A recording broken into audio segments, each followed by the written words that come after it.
자, 여러분 안녕하세요. 오늘은 우리 보통 아동 청소년 환상문학으로 이제 알고 있는데 그 미하엘 엔데의 모모라는 작품 아마 여러분 한 번쯤은 들어봤을 겁니다. 뭐 저도 자라는 과정에 제가 이제 67년생이고 지금 벌써 50대 중후반을 넘어가지만 저도 이제 학생 시절에 이 모모 작품이 그 당시 이제 초창기 유명해졌을 때인데 읽어봤고, 근데 이거는 그냥 아동을 위한 동화가 아니고 어른들이 읽을 수 있는 그런 동화다 이렇게 우리가 생각을 할 수 있습니다. 그래서 이 현실과 환상을 오가는 그런 내용. 최근에는 판타지 뭐 영화도 그렇고 판타지 장르가 또 어, 많은 곽광을 받지 않습니까? 그죠? 그런데 이게 그 시발점이 된 어떤 그 문학 작품을 꼽는다면 이 모모도 그게 들어가는 작품입니다. 그래서 오늘 이 작품을 이제 막 가급적이면 오늘 한 번으로 끝내고 싶은데 만약에 예치 않으면 두 번 나눌 수 있겠지만 일단 해보겠습니다. 한 50분 안에 끝나지면 한 번으로 끝낼까 합니다. 우선 이 작품에 대해서 잘 모르시는 분들도 있을 수 있으니까 작품 이제 작가와 줄거리를 간단하게 우선 소개하고 그 다음에 이제 우리는 이제 줄거리는 어느 정도 이제 배경 지수로 가지고 그 다음에 이 아동 청소년 환상문학이 결국은 과거 독일의 그 낭만주의 사조 때 쿤스트 메르헨 독일어로 쿤스트 하면 영어의 아트입니다. 메르헨 하면 동화란 뜻이거든요. 그럼 쿤스트 메르헨 하면 예술 동화 만약에 그대로 직역하면은 그죠? 그런 뜻이 되는데 이 낭만주의 사조 때 유행했던 쿤스트 메르헨과 미알 엔드의 이 아동 청소년 환상문학 작품이 상호 텍스트성 우리 텍스트에도 나왔지만 상호라는 말은 서로 교류하고 서로 커뮤니케이션 한다는 의미가 들어가 있거든요. 상호 텍스트입니다. 텍스트 간의 커뮤니케이션이 이루어진다는 거죠. 그래서 서로 연결되고 서로 이제 유사성이 많다는 겁니다. 서로 영향을 주고받았다는 거죠. 뭐 시기적으로 보면 미알 엔드의 이 아동 청소년 환상문학이 낭만주의 시대의 그 쿤스트 메르헨 예술 동화에 영향을 많이 받았다는 겁니다. 그 호프만이 E.T.A. 호프만이라든지 그죠? 그런 작가들이 낭만주의 시대 때 유행했던 작가들 아닙니까? 자, 그러면 우선 이 작품의 줄거리를 잠깐 볼까 합니다.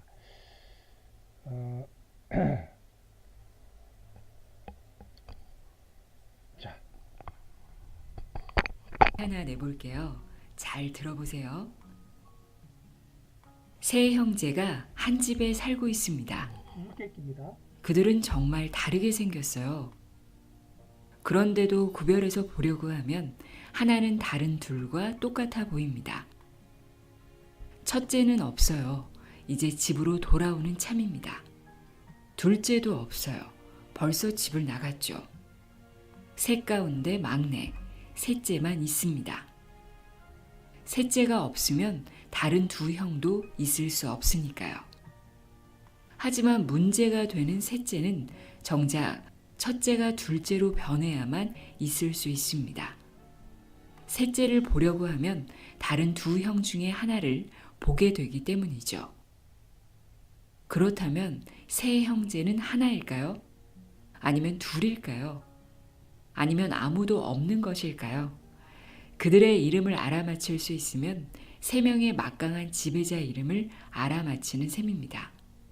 그들은 함께 커다란 왕국을 다스립니다. 또 왕국 자체이기도 하죠.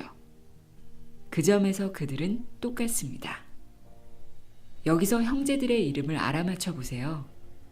그리고 셋이서 함께 다스리는 커다란 왕국은 무엇인지, 세 형제가 함께 사는 집은 무엇인지 맞춰보세요. 수수께끼가 좀 어렵죠? 시간이 필요하다면 영상을 정지하고 여러 번 소리내어 읽어보세요.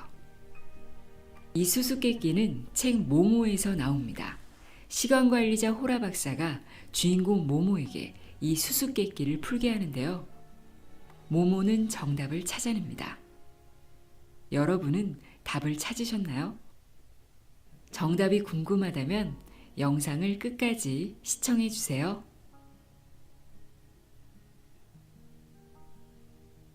오늘 소개해드릴 책은 미하엘 엔데의 모모입니다. 시간을 훔치는 도둑과 그 도둑이 훔쳐간 시간을 찾아주는 한 소녀에 대한 이상한 이야기입니다. 모모는 폐허가 된 원형극장에서 사는 소녀입니다. 부모도 없고 나이도 모르죠. 그런데 모모에게는 아주 특별한 재주가 있습니다. 다른 사람의 말을 잘 들어주는 재주입니다. 그게 특별한 재주라고? 하고 의문을 가질 수 있지만 모모와 대화를 하고 나면 모든 문제는 눈 녹듯 사라집니다. 여러분, 이게 다른 사람의 말을 잘 들어준다는 게 쉬운 것 같아도 그렇게 녹록지 않고 인내심도 필요하고 상대방에 대한 배려도 필요하고 항상 그렇습니다.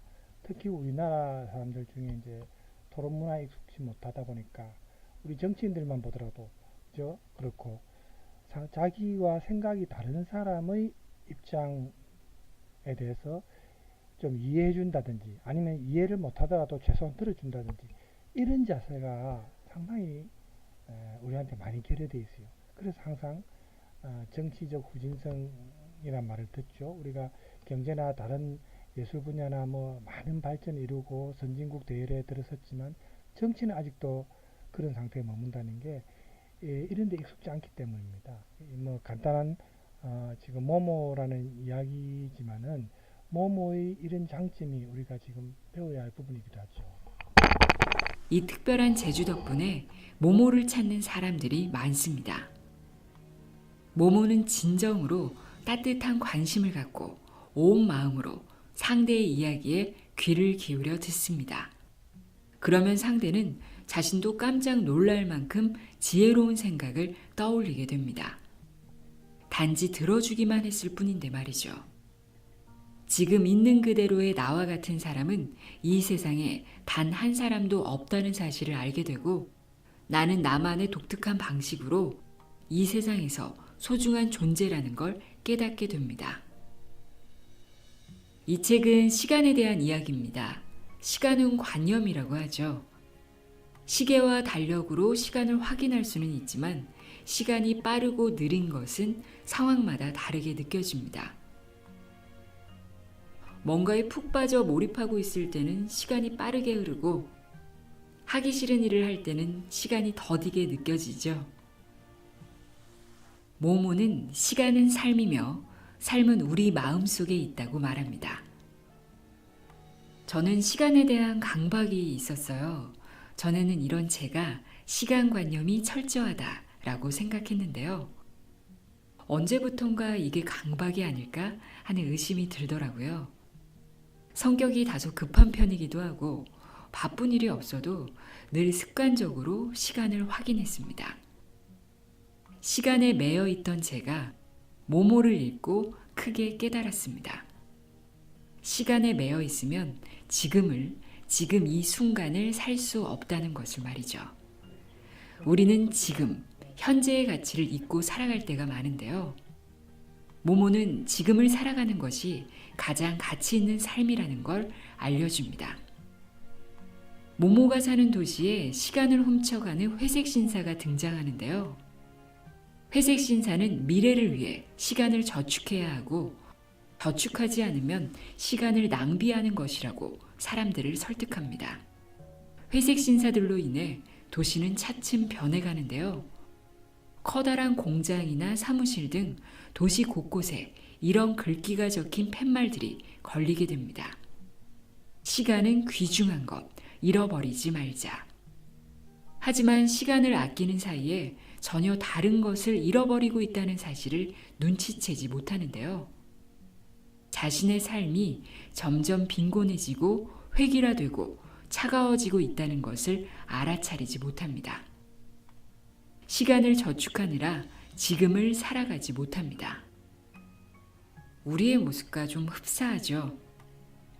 우리는 시간을 훔쳐가는 회색 신사들을 만난 것처럼 언제나 시간에 연연해하고 시간에 쫓기는 삶을 살고 있습니다. 회색 신사들은 시간을 저축하면 더 많은 시간을 갖게 된다고 말하는데요. 시간을 저축한다는 것, 미래를 위해 지금이라는 시간을 저축하면 지금 이 순간, 현재를 잃어버리게 됩니다. 현재가 없다면 미래도 과거도 존재하지 않습니다. 모모와 시간관리자 호라 박사는 시간에 대해 이렇게 얘기합니다. 시간이 있다는 건 어쨌든 분명한 사실이에요. 하지만 만져볼 수는 없어요. 붙잡아 둘 수도 없고요. 혹시 향기 같은 건 아닐까요? 하지만 시간은 계속 지나가는 어떤 것이기도 해요. 그러니까 분명 시간이 나오는 곳이 있을 거예요. 혹시 바람 같은 건 아닐까요? 아니에요. 이제 알겠어요. 시간은 언제나 거기 있기 때문에 듣지 못하는 음악 같은 걸 거예요. 하지만 저는 그 음악을 이따금 들었던 것 같아요. 아주 나지막한 음악이었어요. 호라 박사가 말합니다. 빛을 보기 위해 눈이 있고 소리를 듣기 위해 귀가 있듯이 너희들은 시간을 느끼기 위해 가슴을 갖고 있단다. 가슴으로 느끼지 않는 시간은 모두 없어져 버리지.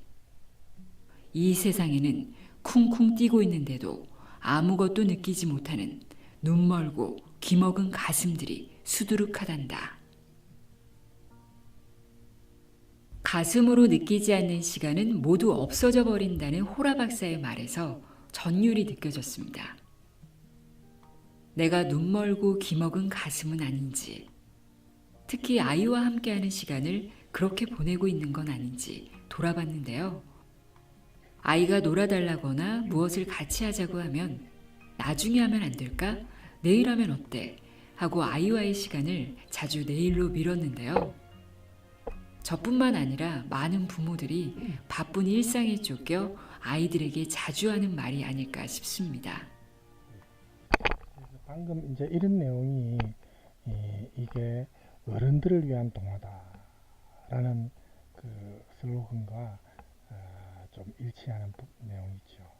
그래서 지금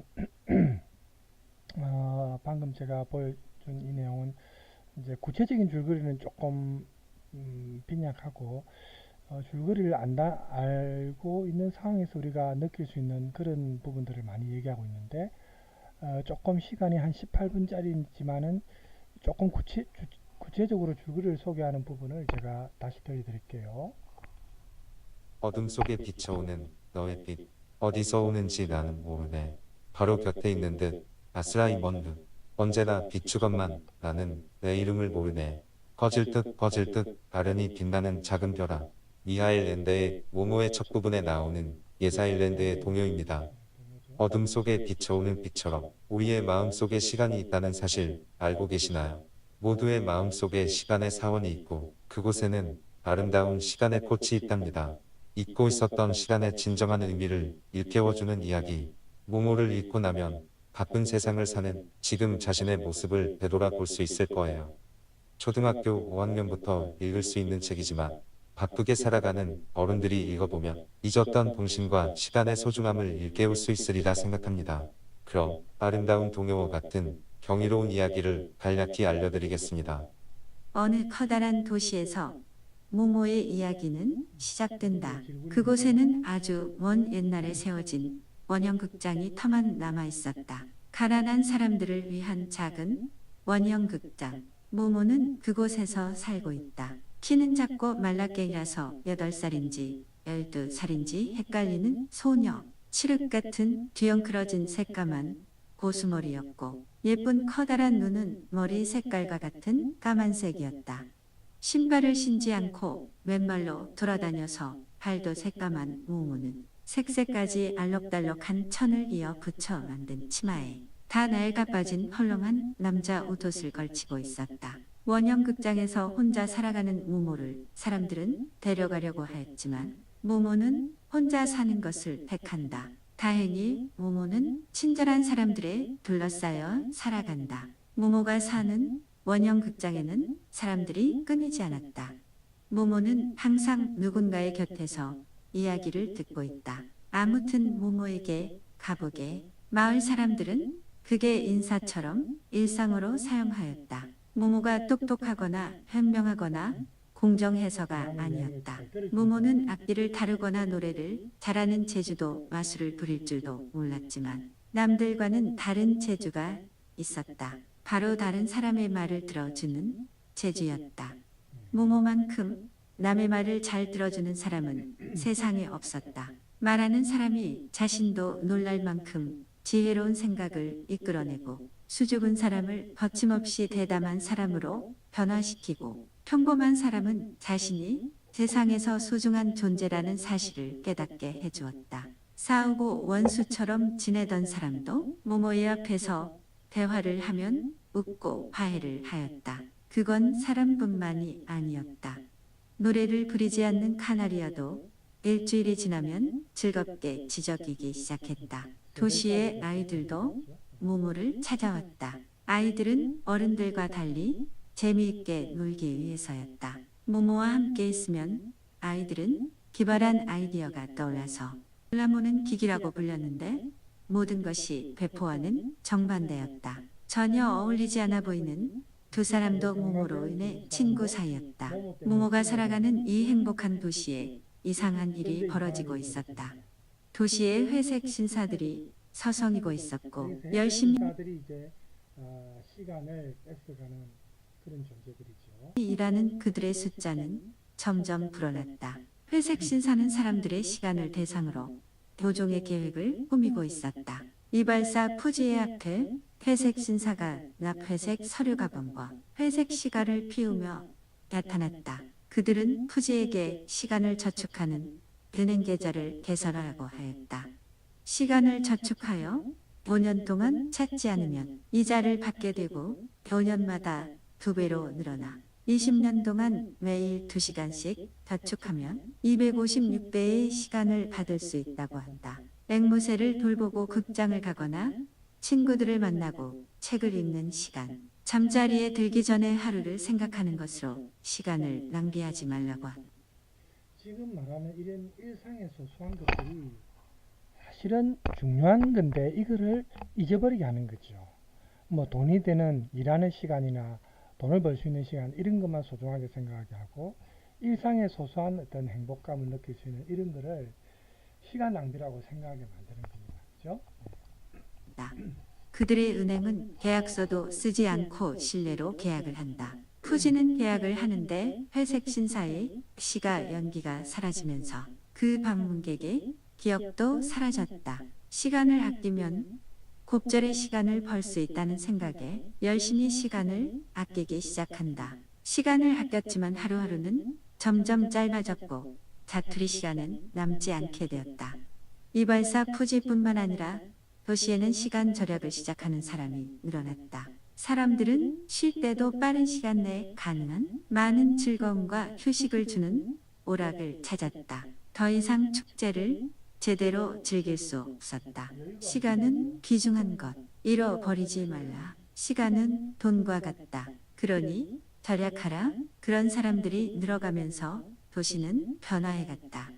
불필요한 부분은 생략되고 꼭 필요한 부분만 살린 새로운 집이 들어섰다. 똑같은 모양의 집을 지었고 고층 아파트가 생겨난다. 삶은 단 한순간, 단 1cm까지 모든 것이 정확하게 계산되고 계획되었다. 원형극장을 찾아오는 무모의 친구들이 점점 적어졌다. 아이들은 온갖 종류의 장난감을 가져왔고 자신들의 부모가 가진 물건들을 자랑하기 시작했다.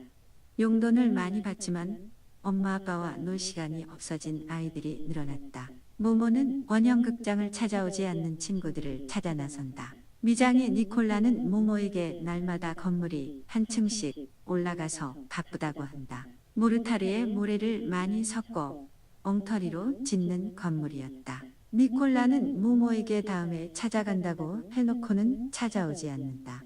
모모는 술집 주인 니노 부부를 찾아갔다. 니노는 오랜 단골을 쫓아낼 걱정을 하고 있었다. 옛날부터 구석에 탁자 하나를 언제까지나 차지하고 앉아있던 노인들이었다. 모모는 가구장이와 옛 친구들을 하나씩 찾아갔다. 모모의 노력으로 그들은 다시 원형극장을 찾아왔다. 그것은 회색 신사들의 사업을 방해하는 일이었다.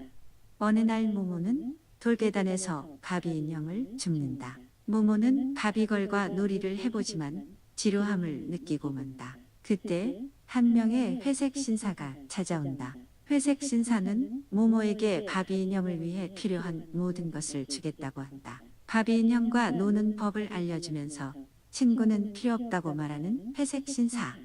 모모는 그의 말을 들으면서 배포와 기기가 말했던 시간을 아끼는 일이 전염병처럼 퍼지는 일이 생각났다. 회색 신사는 이야기를 들어주는 능력을 가진 모모에게 사람들의 시간을 조금씩 빼내어 빨아들이는 자신들의 정체를 실토하고 만다. 회색 신사는 시가 연기와 함께 사라지지만 모모는 그 기억이 그대로 남았다. 기기와 배포를 만난 모모는 시간을 훔치는 회색 신사에 대해서 말한다. 모모의 친구들은 시간 도둑을 막기 위한 계획을 짠다. 사람들을 원형극장 터로 초대해서 회색 신사의 무서운 비밀을 폭로하기로 한다. 아이들과 함께 피켓과 플래카드를 만들어 거리를 돌아다녔다. 하지만 어른들이 관심을 보이지 않았다. 대도시 변두리의 쓰레기 더미 근처에서 쉬고 있던 늙은 청소부 배포는 회색 신사의 재판정을 몰래 훔쳐보게 된다. 그들은 모모의 위험성을 깨닫고 대응하기로 결정하고 있었다. 모모에게 자신들의 비밀을 누설한 회색 신사는 시가와 가방을 빼앗기고 사라진다. 배포가 재판정을 엿보고 있을 때 모모는 등에 글자가 나타나는 거북이를 만난다.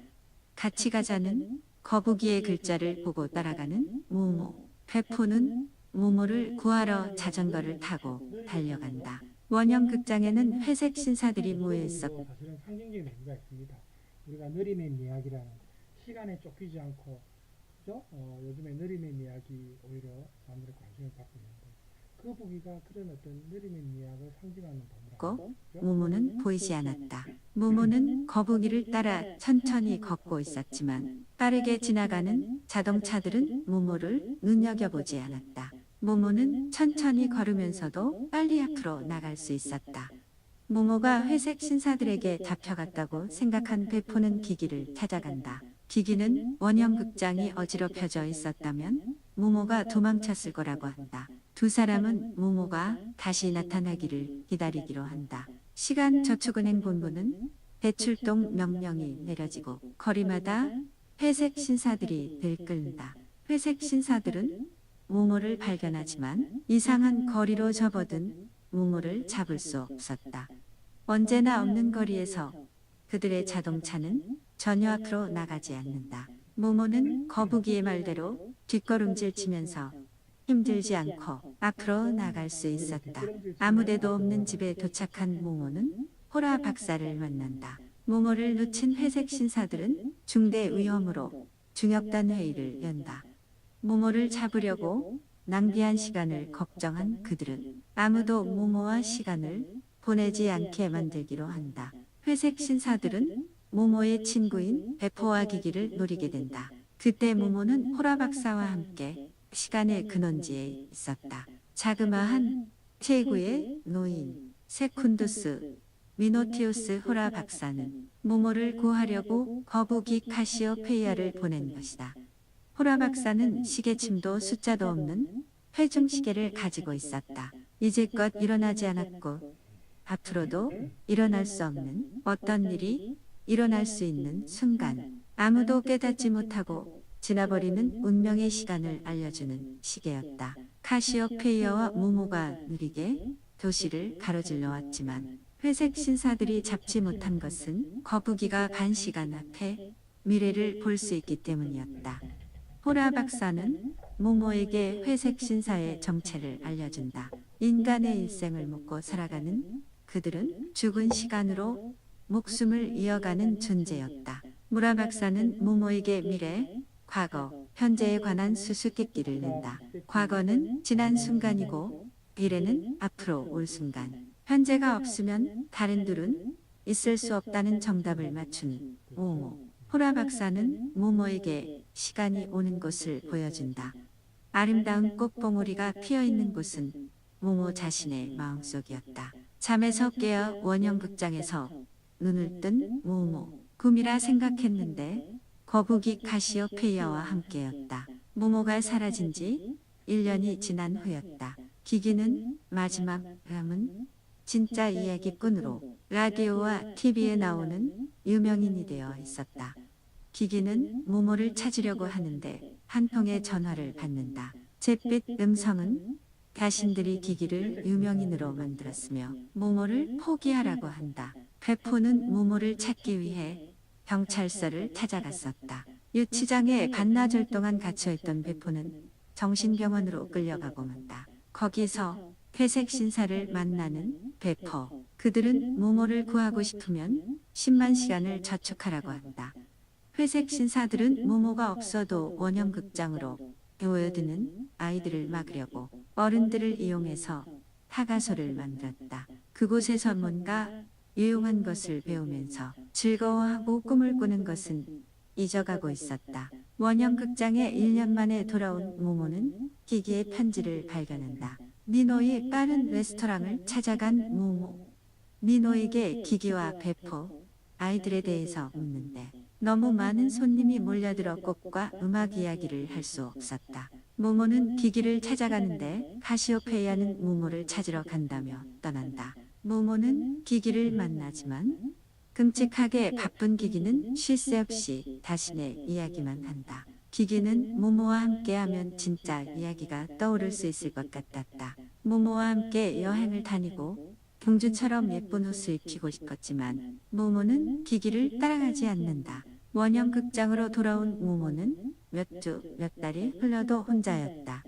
거리에서 베포를 본 모모는 소리쳐 부르지만 바쁘게 빗질을 하던 베포는 금방 사라져버린다. 시내에서 원형극장에 놀러오던 파울로, 프랑코, 마리아를 만난다. 새아이는 회색 제복을 입고 얼굴에 생기가 없었다. 웃지 않는 아이들에게 원형극장에 놀러오라고 하지만 아이들은 바쁘다고 한다.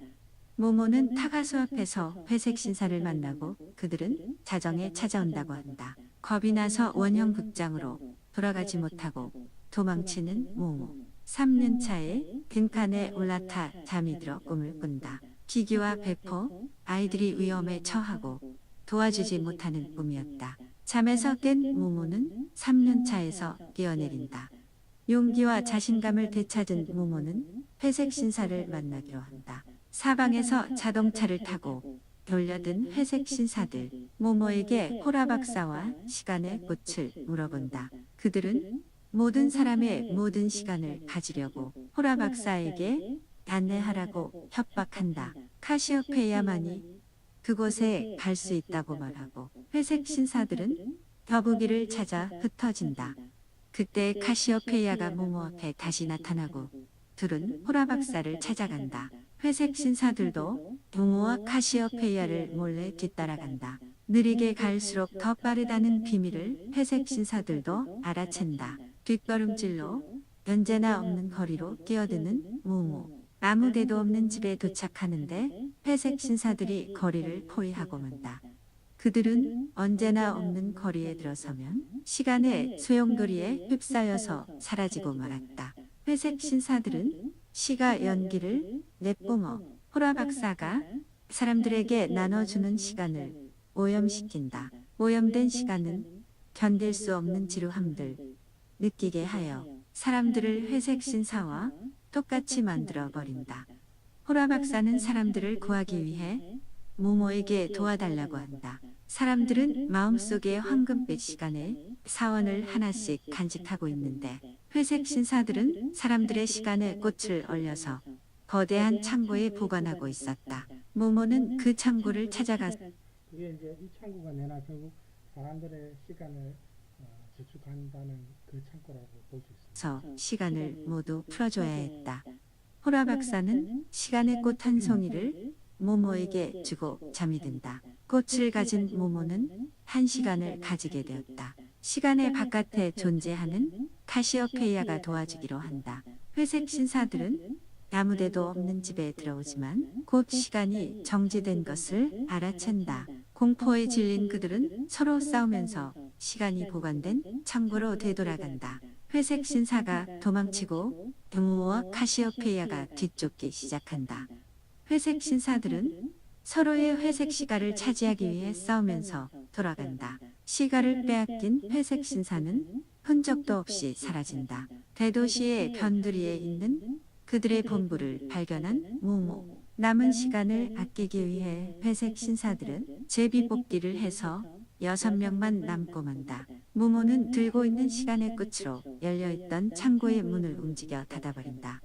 그들은 모모가 들고 있는 시간의 꽃을 뺏으려고 커다란 호란을 쫓아다니다가 결국에는 회색 시가를 떨어뜨려 모두 사라지고 만다. 마지막 한 장 남은 꽃잎으로 시간의 창고의 문을 여는 모모. 그곳에는 사람들의 도둑맞은 시간의 꽃이 수백만 송이가 있었다. 시간이 풀려나면서 세상은 예전처럼 돌아간다. 모모의 원형 극장에는 다시 친구들이 모여들었다. 아무데도 없는 집에 시간이 돌아오면서 호라 박사는 깨어난다. 시간을 훔치는 도둑과 그 도둑이 훔쳐간 시간을 찾아주는 한 소녀에 대한 이상한 이야기는 이렇게 끝이 났습니다. 어떠세요? 우리는 소중한 시간을 아낀다고 바둥바둥 사라지지만 정작 아낀 시간을 누군가에게 도둑 맞고 있다는 생각을 하지 못하셨나요? 시간을 아끼는 이유는 무엇일까요?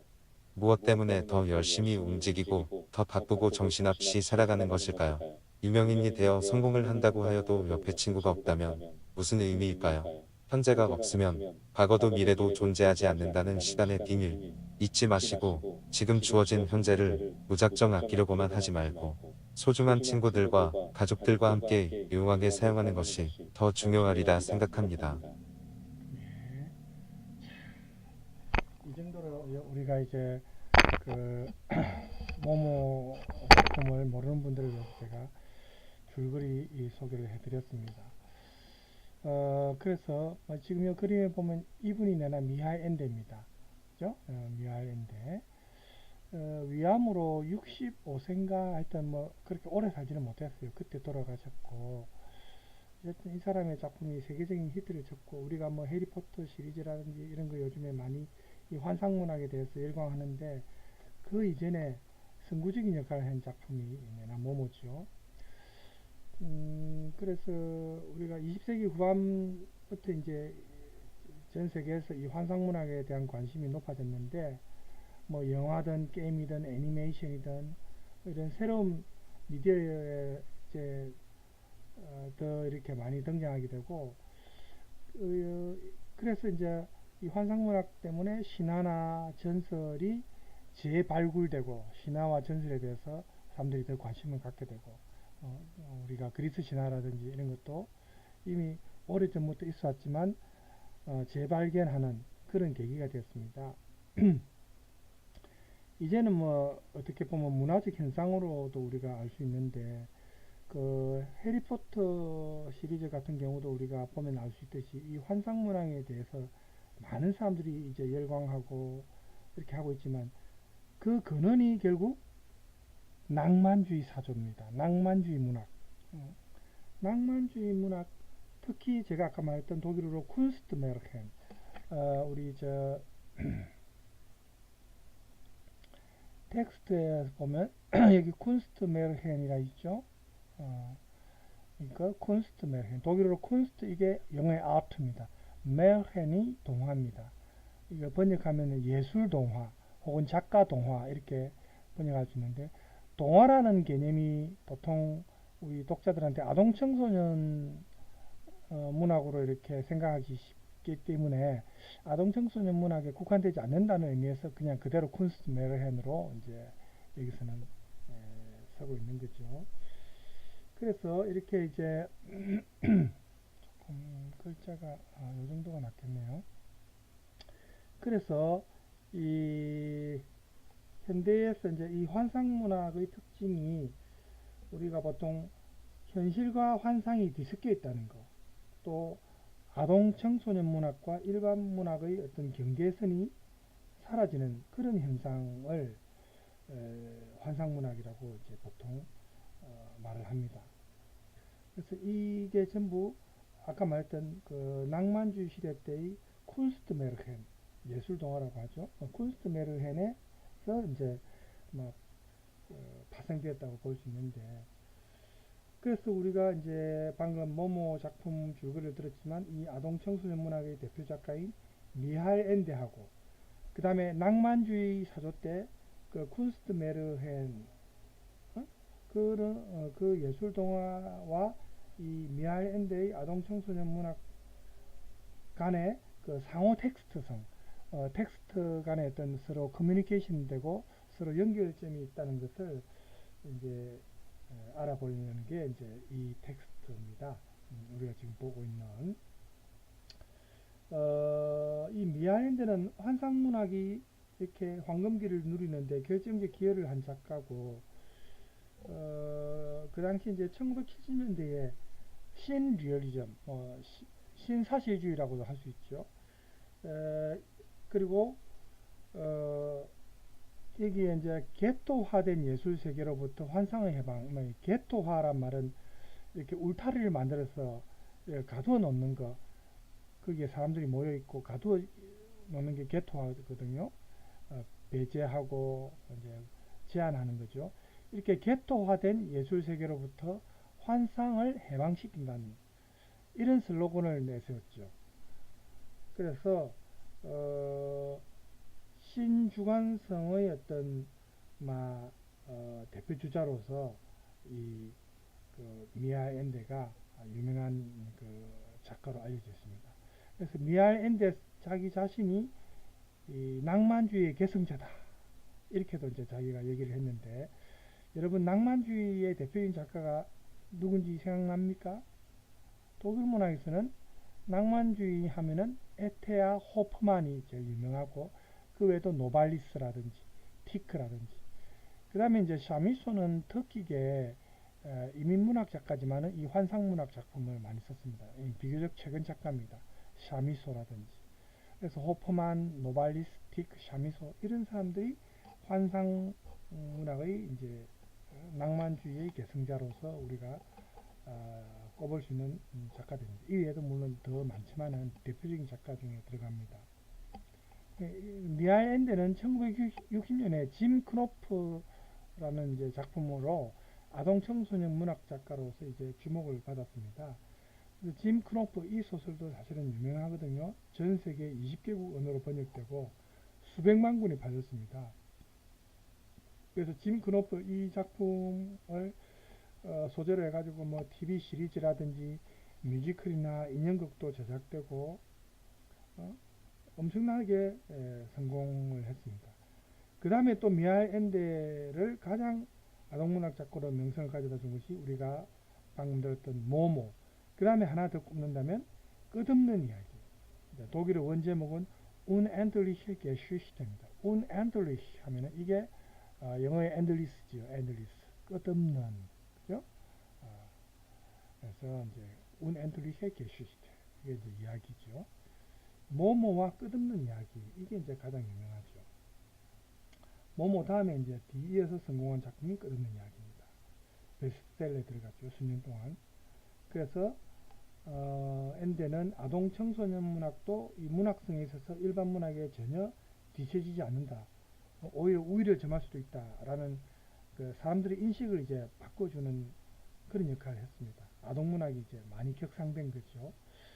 그래서 이 사람의 소설은 많이 영화로도 많이 만들어졌습니다. 그래서 더 명성을 얻게 됐고, 그 뮌헨에 가면은 미할 엔데 박물관이라고도 있습니다. 그만큼 이 사람의 문학사적 의미가 크다는 걸 우리가 알 수 있죠. 그 아돌프 무슈크라는 비평가가 이 미할 엔데의 문학사적 의미에 대해서 말한 것 중에 일부 요약한 내용이 여기 있는데 한번 볼까요? 그의 책들은 시대 정신을 거스르는 이야기로 기획되었지만 바로 이 시대 정신의 정곡을 너무나 완벽하게 찔렀고 그래서 그 이야기들이 시대 정신을 멋지게 구현한 것으로 보이게 되었다. 앤디의 작품에서 구현된 어른을 위한 유연성은 어린 독자들까지 감동시켜 그들을 더욱더 진실한 삶을 위한 환상으로 무장시켜 주었던 것이다. 이렇게 평가를 했습니다. 우리나라에도 이 미하일 멘데가 소개된 지가 뭐 거의 30년 이상 오래됐죠. 처음에는 일반 작가로 소개되었다가 아까 그 앤디의 작품 중에 짐 크노프라든지 모모라든지 끝없는 이야기 이런 작품들이 이제 번역되어서 이제 나오면서 아동문학 작가로 명성을 얻었고 또 이제 이 모모가 히트친 이제 계기가 된 드라마가 있어요. 우리나라에 2005년도에 여러분 아마 알 겁니다. 내 이름은 김삼순이라는 그 미니 시리즈 있잖아요. 내 이름은 김삼순. 그죠? 거기에 여주인공이 애인의 조카한테 모모를 읽어주는 장면이 그 드라마에서 나옵니다. 그러면서 이 모모 붐이 또 재현되기도 했답니다. 그래서 어쨌든 모모와 끝없는 이야기는 우리 국내에서도 굉장히 인기가 많았다는 걸 알 수가 있고 그런데 이제 우리 국내 독자들이 미하일 엔데 이 환상문학의 근원에 대해서는 잘 모릅니다.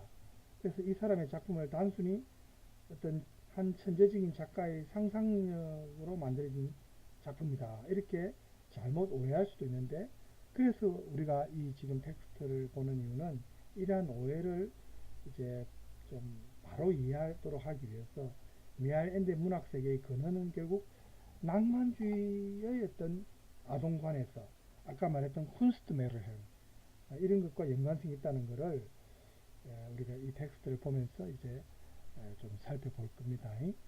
그래서 미하일 엔데는 일반 문학과 아동 문학을 구분하는 것을 좀 반대합니다. 그래서 작가로서 이 사람이 성공을 했지만은 그럼에도 불구하고 이 사람은 평생 아동문학 작가라는 그런 어떤 꼬리표에 대해서 좀 거부 반응이 많았습니다. 그래서 그는 아동 청소년 문학을 아동문학이 아니고 고급문학으로 자기는 생각하거든요. 그래서 의식적으로 이 아동과 일반인을 위한 공동의 문학을 만들려고 항상 노력을 했습니다. 그래서 뭐 엔데 문학에서 소위 뭐 아동 코드, 성인 코드 이렇게 구분하는 것은 의미가 없고 이 작가가 또 원하는 바도 아니었습니다. 자, 우리 텍스트에서 여기 볼까요? 낭만주의의 아동의 이상화와 심리화. 그래서 우리가 문학사에서 보면 사조에서 이제 낭만주의 사조 있죠. 그리고 20세기 후반에 다시 나타나는 게 신주관성. 신하면 영어 뉴죠. 새로운 주관성. 독일어로 주부액티테트인데 어쨌든 새로운 주관성이란 뜻인데 이 20세기 후반의 신주관성하고 과거의 낭만주의하고 이 예술적 성향에 있어서 서로 비슷하다는 겁니다. 유사하고 그래서 이런 유사한 역사적 배경에서 이제 나타난 건데 낭만주의 운동이 18세기 후반에 계몽주의에 대한 그 반동으로 시작이 되었는데 20세기 후반의 이 신주관성은 역시 리얼리즘에 대해서 사실주의적 경향에 대해서 좀 저항하는 반대하는 그런 경향으로 나타난 게 신주관성입니다. 그래서 이 두 이제 흐름이 이 아동 청소년 문학에서 굉장히 큰 업적을 남긴 점에서도 서로 유사한 점이 있죠. 그래서 낭만주의는 이 아동, 독일어로 킨트랍니다. 영어의 child죠. 낭만주의는 이 아동하고 그 다음에 유년기, 독일어로 킨트하이트. 그죠? 낭만주의는 이 아동과 유년기를 발견한 시기입니다.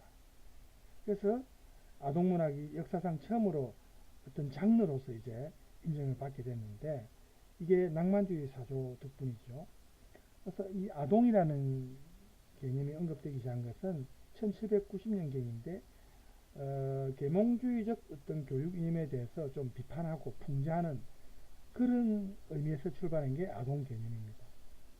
그래서 유년기에 대해서 굉장히 긍정적으로 찬미하고 민중이라는 개념에 대해서도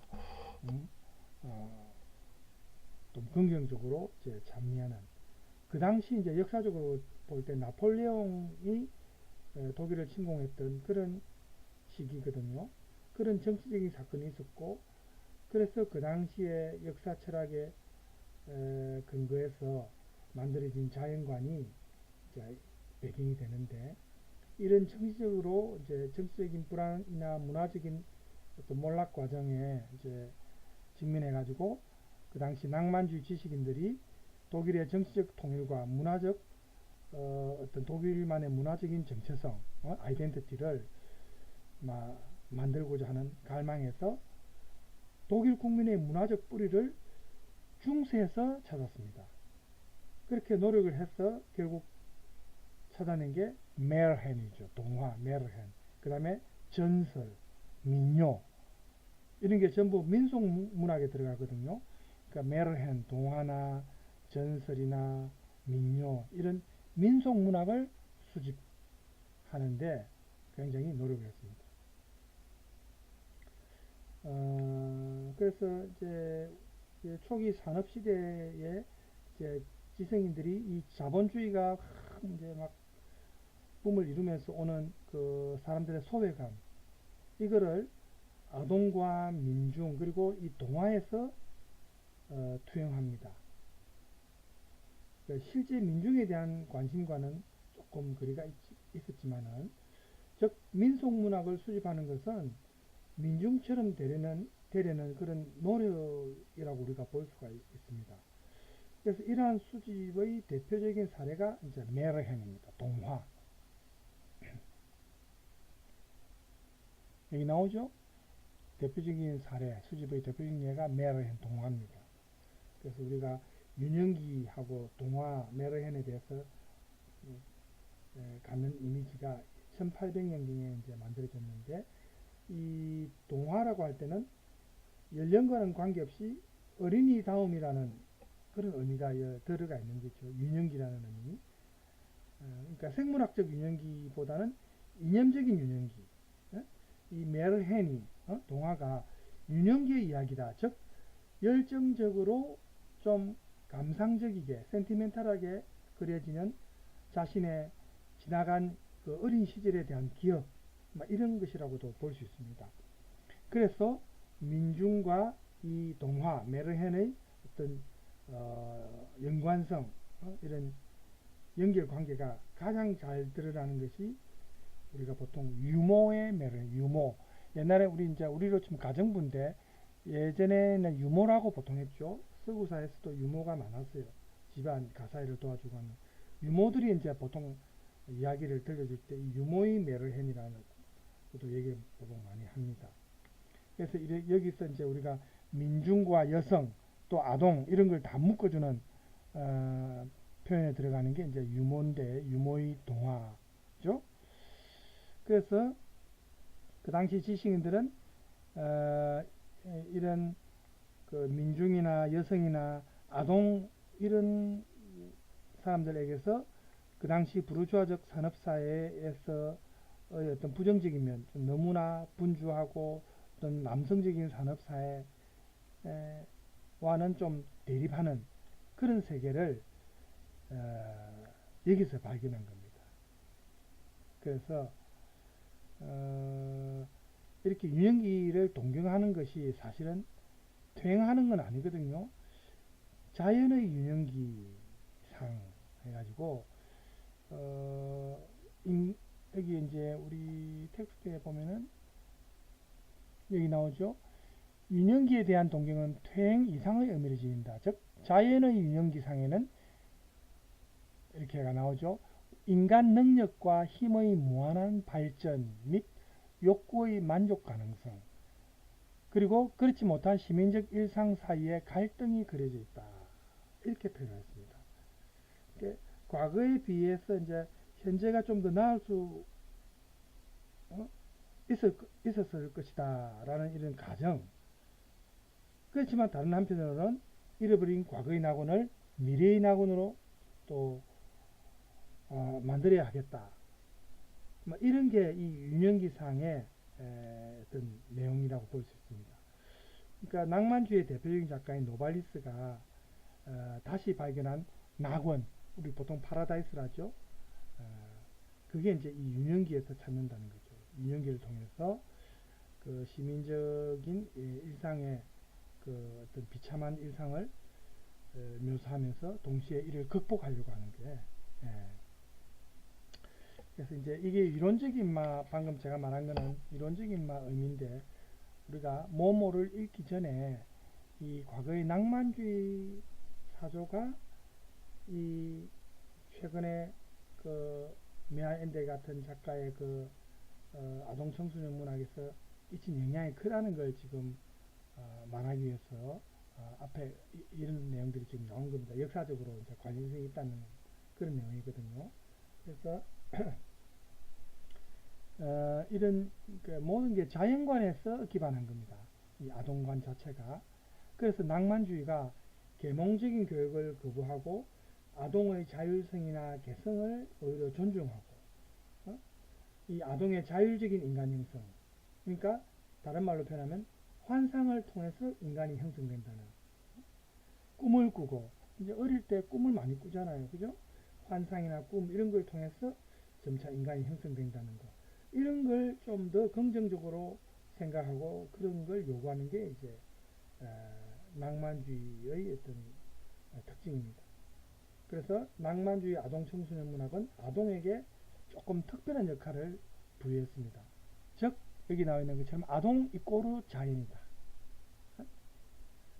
우리는 자연을 정복의 대상으로 삼고 지금 자연을 파괴하고 있잖아요. 인간의 이익을 위해서. 그럼 나중에 이런 파괴된 자연은 결국 인간한테 불행으로 다시 돌아오죠. 지금 보세요. 뭐 기후 변화라든지 이런 것 때문에 얼마나 우리가 고통받습니까? 자연은 우리 인간과 더불어 살아야 될 그런 우리의 주변 환경 아닙니까? 그죠?